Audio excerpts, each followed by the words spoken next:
Yes, my space bubble. I have a space bubble, and everyone respects it in Virginia.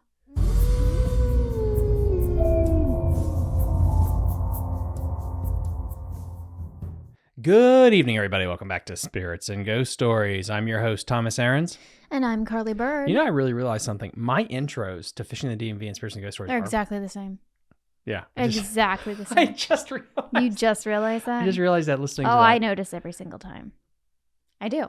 And that's why I asked you on Saturday, whenever you were doing the Fishing the DMV intro, I was like, do you ever get like tripped up and give like the Fishing the DMV intro for Spirits and Ghost Stories and vice versa?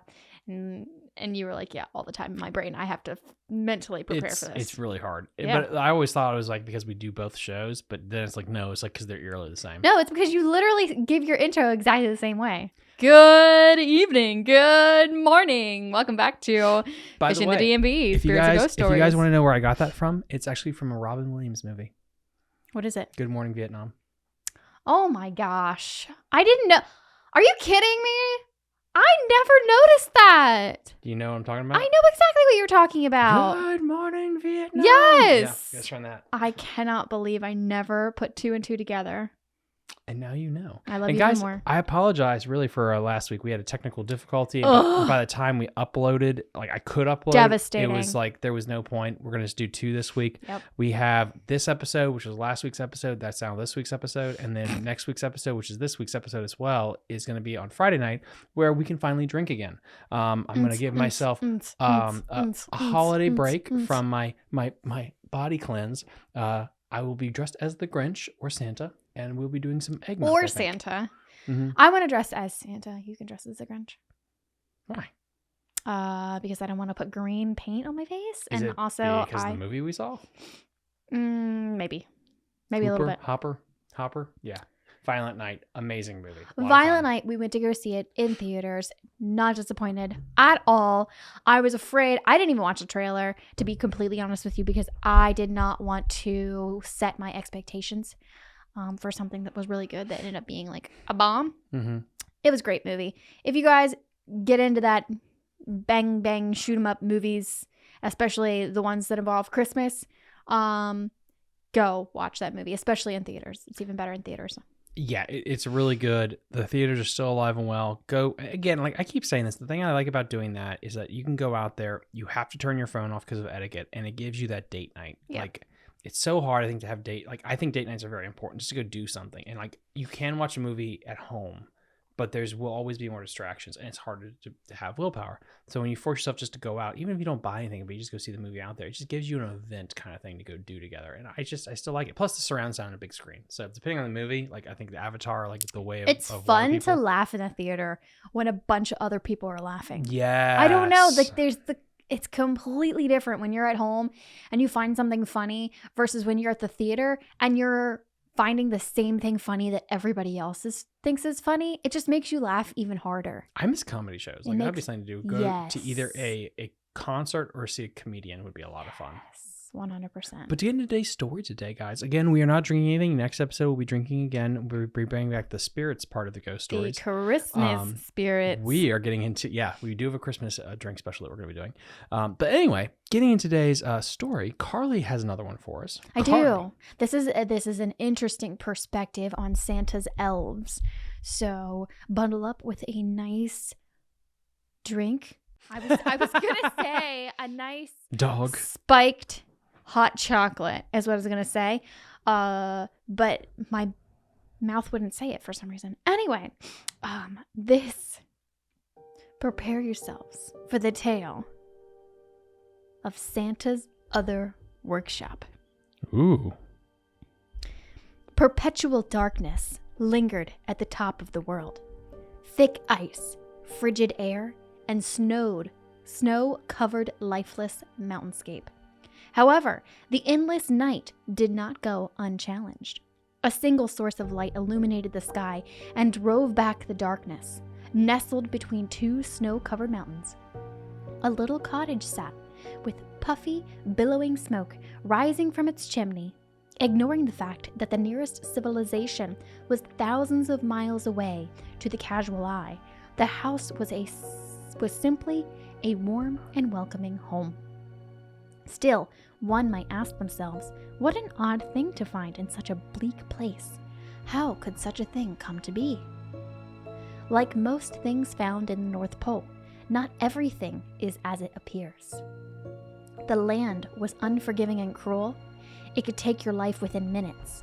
Only a select number of creatures were given permission to live in this harsh and relentless wilderness. All others who entered this domain did it of their own accord, such as the residents of this tiny little home. However, these individuals were like no other, and with a little bit of magic at their disposal, they lived happy and joyful lives. At first glance, it would appear it was nothing more than a simple, ordinary home inhabited by an elderly couple who loved each other dearly. If this were your conclusion, you would be mistaken. In reality, a magical secret existed, for the small house was much more than meets the eye. The house was not just a home, but the tip of a mystical workshop hidden beneath the ice. For centuries, children around the world found joy from the efforts of the hidden workshop. All year round, tiny, magical hands toiled and labored to create toys and playthings for all the good children of the world. Elves, the last of the magical creatures from the old, dwelt within its walls and used their mythical nature to create wondrous and joyful things for Christmas morning. 3 days after the winter solstice, the old man would put on his heavy coat and boots, take to the air, and deliver his Christmas joy to every last child. Like everything in the cosmos, there must be a balance. For every night, there must be a day. For every beginning has an end. And with every kind child, there was a naughty little boy or girl to be found. Oh shit, I know where this is going. Far below the bright lights, singing and happy elves creating and building new and fantastic toys, there was another workshop. There, the warmth of the hearthstones could not reach. While the purpose of the upper workshop was to bring happiness, the other was dark and sterile. It too had a purpose. It was there where the mass of cheap and easily broken toys were made. There was no love put into these objects. Never would a child's eyes brighten with wonder and awe upon seeing these gifts on Christmas morning. In his wisdom, the old man knew that even a naughty child should not be forgotten during the time of goodwill. However, the old man was no fool and had no desire to waste his resources on such unsatisfying tasks. This responsibility was handed to the banished and the exiled elves that inhabited the deepest bowels below the workshop. Those with selfish hearts and greedy desires, stripped of their immortality, they wasted away in the dark with only the trinkets and flimsy materials to pass the time by. Good God, that's a horrible deal. What do you have to do to be banished down there? I don't know. I think we're going to find out. Igra Ita, the name of the elf, sat in the poorly lit corner of a tattered workbench. His focus was entirely devoted to the old and worn piece of brass in his hands. The clangs of his hammer hitting metal rang out and echoed through the dark halls and passageways. He pounded the brass sheet relentlessly until the metal slowly began to surrender its shape and bend to Igra's design. Suddenly, the hammer flew out of the mad elf's grasp. He examined his limp hand, trying to will it back into his control. Fury filled his heart as he watched his necrotic flesh ooze off his bony hand. He didn't have much time. His other hand was weak, but still capable of grasp. He reached into his toolbox and removed a long, warped nail and stabbed it into the back of his paralyzed hand. He pushed on the nail head until its tip broke through the skin and emerged through his palm. Immediately, the pain surged and shot up his arm.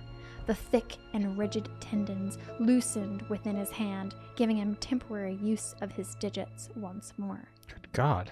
The elf picked up his hammer and resumed molding the shape of the brass plate. With each impact upon the brass, he poured his rage into his creation. How ironic that the product of his tireless work was meant for the ones he hated the most. His deteriorating body was fading fast. He possessed just enough magic to fuel the curse he would cast upon the object. When finished, his gift would be placed with the other junk toys and cheap trinkets. It would make its way to them and find a child on Christmas morning. The curse will take hold and slowly begin tearing apart their lives. It will channel their essence back to him and reignite his immortality. The object would pass from one child, then to another, century after century. He had just enough magic left to evoke his curse. Igra had once lived and worked above. Like any other elf before him, he loved nothing more than to create beautiful and wondrous toys and gizmos. However, in his heart, he wished that he could keep some of his creations for himself. One day, his eyes fell upon a beautiful music box his friend, Delilah, had created. The music box was extraordinary, meant as a gift to a king's firstborn.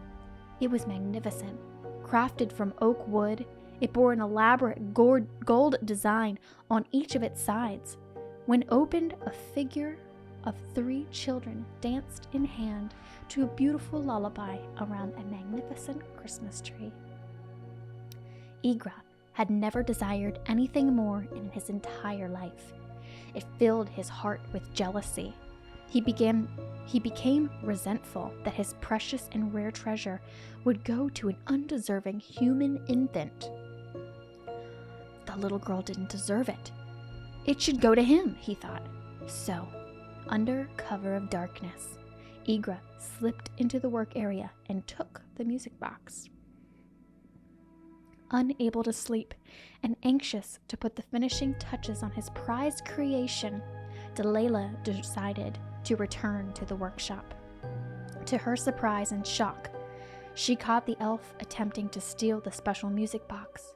Delilah was enraged, for greed and thievery amongst elves were extremely offensive and not tolerated. Igra begged his friend not to report his transgression, but Delilah was unmoved by the pleas and turned to tell the others of Igra's crime. Desperate, Igra did the only thing left for him to do. He grabbed a hammer and brought it down on his friend's head over and over and over again, until no more life remained in the broken body. Despite his meticulous efforts to conceal his crime, he could not escape the sight and wisdom of the old man. Humiliated and dishonored, the elf was banished from the workshop, and his precious music box was taken from him and given to the little princess. Stripped of his immortality, Igra was cast into the cold, dark corridors of the other workshop to spend his remaining days, never to create a beautiful thing again. As the seasons passed, his hatred for all children grew and ate away at his sanity. He gritted his teeth, knowing that the children of man were given everything and he had nothing. Hunched over his work, Igra feverishly worked to complete his masterpiece. He stared down at the anvil and hammer on the brass. Each strike brought the faces of a child into his mind. It lives in warmth. The blunt hammer formed the metal into a hollow cylinder. It stuffs its face with sweets and treats. Stumpy legs were welded into place. It gets everything it asks from its mummy and daddy. A malformed head and crooked ears took shape. It gets anything its little heart desires. The brass surface was scrubbed from debris and grimes. It gets everything it wants. A small turquoise stone was affixed to the brass body. I hate it! One glimmering red ruby stone was bound to the left side of the figurine's head. I hate it! Finally, a second red ruby was embedded into the surface on the face's other side. I hate them all! In the glow of the fire, Igra held up the brass figurine. It was a disturbing representation of a rabbit. Its body was a lattice of crisscrossed brass strips bejeweled with pale blue turquoise stone at each intersection.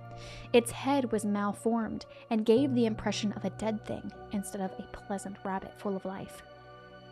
He placed the atrocious thing upon an open silver locket that contained a mirror on each of the hinged inner sides. With the rabbit figurine facing one of the mirrors, he carefully opened a vial that held a clear fluid. It was lymph. The lymph from an elf was the source of magic that flowed through their bodies like that of blood from the second set of unique arteries found within its own circulatory system and pumped by a very special second heart. Only a few tiny drops fell out of the vial. It splashed onto the figurine and mirrored locket, illuminating them with a golden glow. Igor closed his eyes and spoke the words of wormwood in his elven tongue. The clear liquid turned black and stained the surface of both the rabbit's statue and silver locket. The glow turned a deep purple, then slowly faded. Pleased with the outcome, he gently placed a cloth over the object without making eye contact to obscure it from sight. Ever so carefully, placed it in a small box decorated with holiday cheer. Finished with his work, Igor turned to leave, pushing past the corpses of several elves hanging upside down from the support beams of the other workshop, their lifeless bodies drained completely of every last drop of magical lymph from slit throats. Igor's calculations had been correct. He had just enough magic to fuel the curse placed on the object. The mad elf smiled and began to laugh. For the first time in a long time, Igor's heart filled with anticipation at the approach of Christmas morning. The little girl sat in a large pile of torn wrapping paper from many gifts she found under the Christmas tree. On the morning of December 22nd, Gabby awoke earlier than everyone else. She went downstairs and glared at the many presents that continuously tempted her.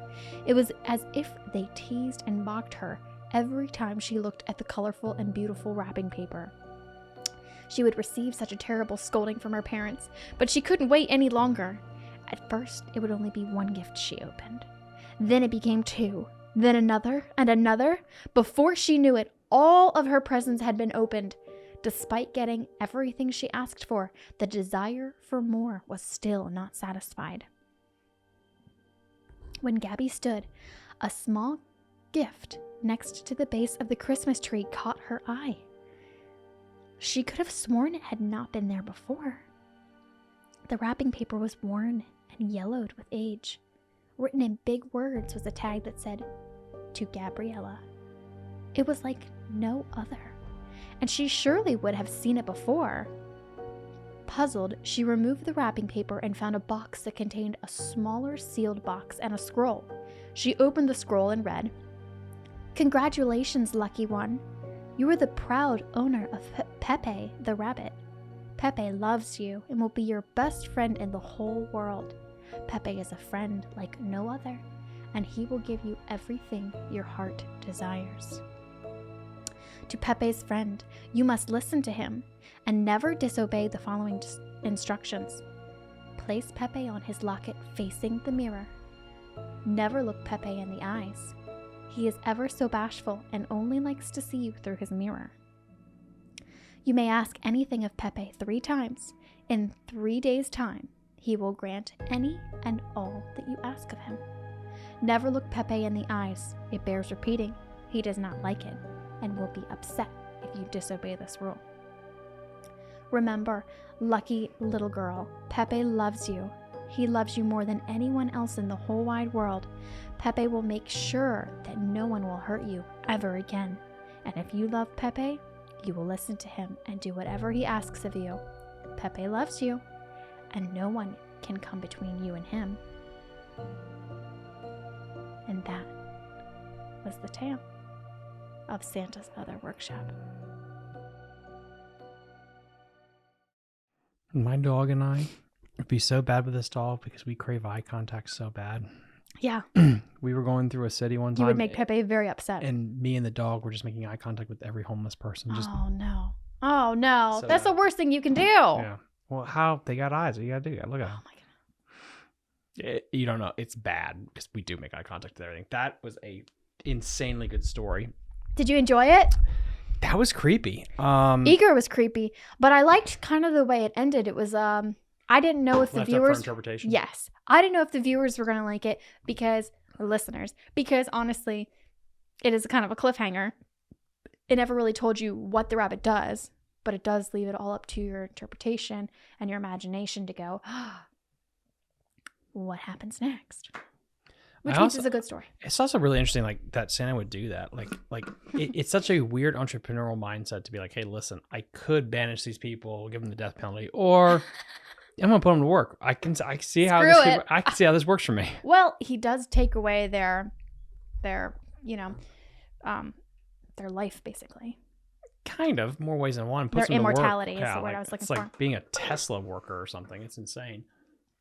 And now we're going to get to scary things in the news. And this is going to go to 2 parts. Part 1 of the shindig is we are going to go to some comments that we have been having on our YouTube page. Ooh. Before we get into the meat of the main story.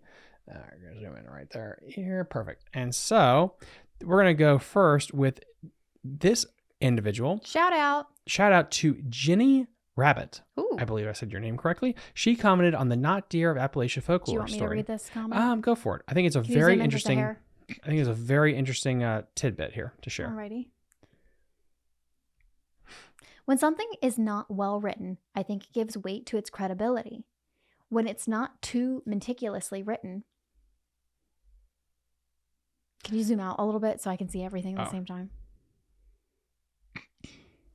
Good enough. When something is not well written, I think it gives weight to its credibility. When it's too meticulously written, and it's like reading something in a book of short stories, it seems more likely to me to be fiction.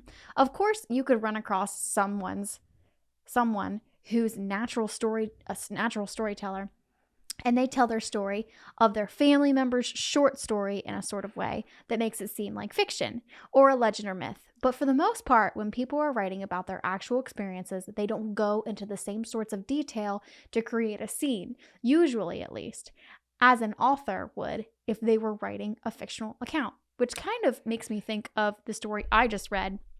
All of the adjectives and words that went into describing the scene because it was so fictional.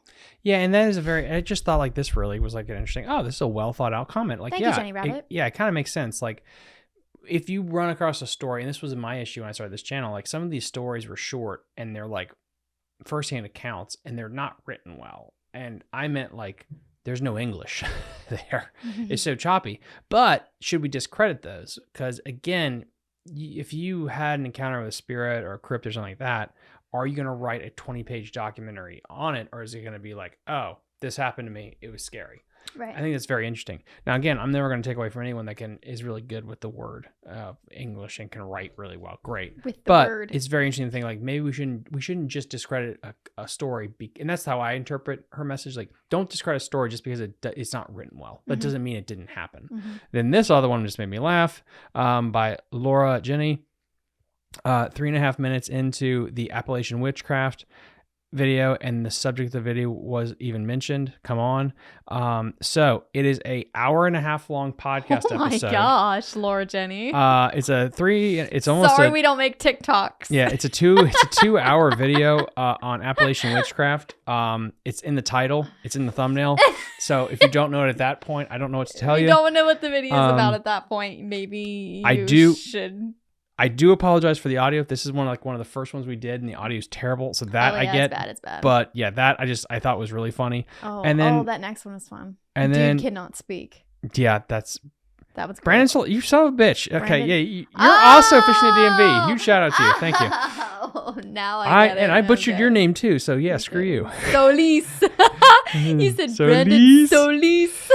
Let's see. And then again, I'm running a zoo. Oh, wow. You guys are freaking hilarious. I was in tears with the funny interjections and the person in the background laughing. It had me rolling. That would have is been my wife. me. We're gonna get the band back together for that. Yeah. And then we got 2 more. We'll get into the story. I can barely hear what y'all are saying. May I pay to turn up as hell as I can't go, so I'm missing story. Oh, wow. Okay, well, I have Marty Ward. And I think this is Appalachian Witchcraft again.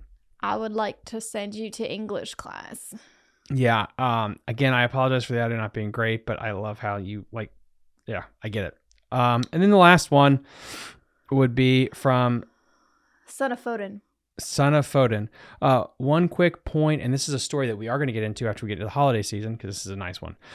One quick point, but whatever it is that's taking people is if it wants you. Carly, read. Thank you. I was waiting for you to just and this let is me from read it. the missing 411. That's the missing 401 comment. Can you zoom in just another hair? But let me see everything right now. Scroll over. Nope. Did that work? Nope. Look at the screen. There we go. Perfect. Leave it. From Son of Odin, it says, one quick point, but whatever it is that's taking people is if it wants you, it will get you. Also, whatever it is puts the idea in your head to leave who you're with, so you're alone for it to take you, which is super unsettling. Want to hear a creepy one with a recording audio of the abduction is Henry Maccabe, if memory serves. Some of these abductions, a straight up paranormal, I had thought maybe Bigfoot or Dogman had something to do with these missing people, and they still may be, but these happen in a big city too, not just parks. A lot of times the FBI shows up to investigate, which is also odd because they normally only show up if it's a missing child, not adults, but they have been showing up for adults too, especially if it's fitting the 411 criteria. Great show as always. Both of you are freaking awesome, and I mean that in an uncreepy way. LOL. And I really like what she said there. Like, that would be really unsettling. And again, the 411 is a huge documentary series. There's like 4111. Yeah, the 411. We watched one documentary of that, but I think there's like 5, and there's a new one that's coming out I think next year to kind of complete it. Yay. It's a lot. And so the point is, I do think it's creepy, like how that happens, and what if it is something that's telling you to separate from the group. I mean, not yay that people are being taken, but yay that another People 411 are is being coming taken. out. Yeah, but that's what's so Because I creepy found about them that one. interesting to watch.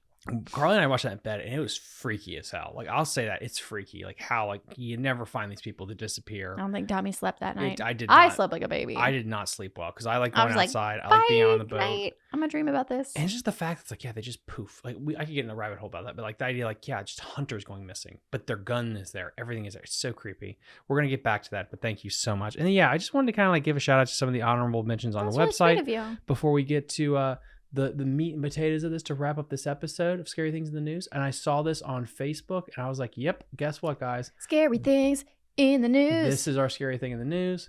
And we're going back to the old Maryleon. That's a goat. Yep, that is a goat. Whoop, that's Dark Phillip. Here it is. Stay away from Maryland's most haunted streets after dark, or you may be sorry. What they mean is you could get stabbed. They mean is don't go out at night on the streets of Baltimore. Oh my gosh. Okay, sorry. This is a little. So. Oh my gosh, what? We went to the liquor store the other day. We got finished with the seminar. Yeah. And we went to the liquor store for you. Yeah. And we walked out, and you said something to me. What was it? I said, can we please move back to Virginia? Why? Because people are just nicer in Virginia. Marylanders, what do you think about that real quick? And I will have to say this. Oh my gosh. She's correct. In every single freaking way. You go to a restaurant in Virginia, and it's like you're treated like royalty. You go to a restaurant in Maryland, and it's like we're like a bother. It's just a safe factor. Everything's cleaner. Everyone's nicer. I mean, I'm pretty sure we had like we went to a restaurant, and then we went to the liquor store. Within both of those doors, entryways, it was basically, I'll hold the door for you. No, I'll hold the door for you. And everybody's being nice, and nobody wanted to bump into each other. When I go anywhere in Maryland, it's like fighting for my life. Like even Walmart this past weekend. Don't even get me started. Sorry, I won't go. What happened at Walmart? No, it's just people being rude and taking up the entire aisleway, and I'm there just trying to get my shopping done. So they were in your way. Well, people just literally like banging into me. Yes. That's why I am the way I am, because I was raised here. To be a little white girl in Maryland. Yes. And people just bang into you and like have no Never had anyone bang consideration into me. for bubbles or anything. Going on to this story here, I'm not touching that one. So in this story, Bowie in Prince George Country, Maryland, is home to one of the scariest places in urban legends. A town of nearly 6,000 people, Bowie is known for the spine-tingling tale of the infamous Goatman Bridge. Ooh. While many urban legends come and go, the tale of Maryland's Goatman near one of the state's oldest bridges has yet to fade. The bridge is located on the Patuxent. Oh, wow. Patuxent? Yeah, I think it's Patuxent. Patuxent River. I don't know. It's an Indian name. Patowin?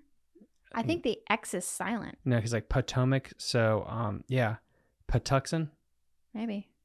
Patuxent River. Many believe that the legend of the Goatman started here at the Beltsville Agricultural Research Center. Didn't your dad work here? No. Didn't he work somewhere like this? He used to like experiment on monkeys. He still works there, but they just don't have monkeys anymore. Okay. Agricultural Center. Many believers say an experiment went wrong. To blame is, and that is why it is to blame. Well, let me try that again. Gone wrong is to be blamed for turning a scientist into Patuxent. Patuxent, I was close. Yeah. Wrong is to blame for turning a scientist into a mutant half-man, half-goat creature. What? Yeah. The legend goes back many decades, with the earliest story pointed to a dead dog. The death of the animal was mysterious and was blamed on the legendary Goatman by local residents. Goats have long been feared for their use in the dark arts, in written and in imagery, as well as the symbol for more sinister things. Meh. Look at that thing. Evil. Evil cute. goat. It's cute. It's got horns. It's evil. The goat is said to roam the area with an axe in hand, chasing after cars that dare approach the bridge at night. Since the 1970s, authorities have received numerous calls telling of the strange goat man on and around the bridge. The governor's bridge crosses the what river, Carly? Patuxent, and is currently closed due to structural and safety concerns. But that doesn't stop ghost hunters from visiting this century-old spot, and this would be a great place for us to actually go to next Halloween. Heck yeah. Governor's Bridge is a single-lane bridge with a great historical significance. Amazingly, it is only one of two surviving bridges of its kind in the country. It is said that the Goat Man lives in the makeshift shack somewhere hidden in the woods. Visitors in the bridge claim to feel a strange presence and a chill in the air. You can find graffiti saying Goatman was here. In the area, graffiti? as it is a popular Stop. As it is a popular spot for both pranksters and paranormal investigators alike. And then it goes on, but it talks about this place, and then there's also like a haunted road trip, which we'll get into too. So, Goatman of Prince George's County, Maryland, which is interesting because that's near Prince George's Equestrian Center. Wow. Yeah.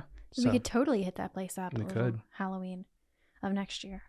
I've always been thinking about that, like with goats and everything. Like, why is it goats are that way? And Carly and I got into this like before we started recording a little bit. Like, why is it goats are like the devil? And Carly had a very interesting take on this that I would like you to like kind of wrap up the episode with, because I didn't even think of that too. Like, well, it's sheep's because of the God. Bible. It's religion. It has The end. Bible, Jesus. You know, if you would let me finish my phrase, you literally asked me to speak my mind and then you just cut me off. Go for it. Thank you. It has to Yes, do with the you're Bible. welcome. So sheep are followers of Christ, right?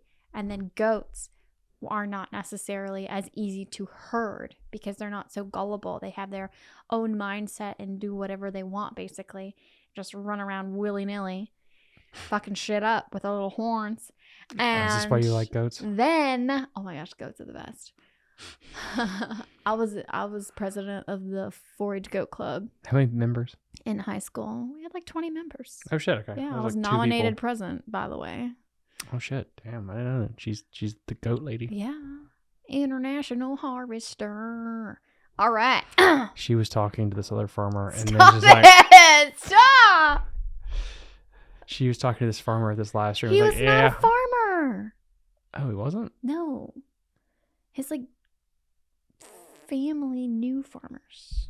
Who knew That her I knew. farmers? Yeah. Her mother We knew. knew the same people. Yeah. But we didn't know each other. Well, that's still pretty. Like, the farming community is strong. Whatever. Anyway, so back to why goats are considered devil. It's just because Jesus was like, okay, well, goats are basically what you sacrifice to cleanse your sins, because they are what carries sins. They are demonic. And then that's where Black Phillip. Yeah, well, you go with Black Phillip. Not everybody knows that movie. Well, Black Phillip is from The Witch. Really good movie, by the way. And what is Black Phillip? The devil? Yes. I think he's the devil. Is he the devil? I think he actually gets in a goat body and then starts talking at the end of the movie, right? I think so. Yeah, tells her like, oh, because she doesn't know how to write. Like, tells her to write the name in her book so she could like have an orgasm. I'm pretty sure that's not what it was about, but Doesn't she get naked and have an orgasm and like floating around? No, she gets naked and becomes a witch and worships Satan. Yeah, but then she makes the O face. Because she's being possessed by demons? Or she's having a good time with it. But her whole family's dead, so what are you going to do? Anyway, on that bombshell, guys, it's time to end. We will be back this Friday evening for a festive finally drinking again shindig, where we're going to have some scary Merry Christmas stories to be telling you. Again, sorry about next week. Sorry about last week. And we'll see you again on Spirits and Ghost Stories. Bye. Bye.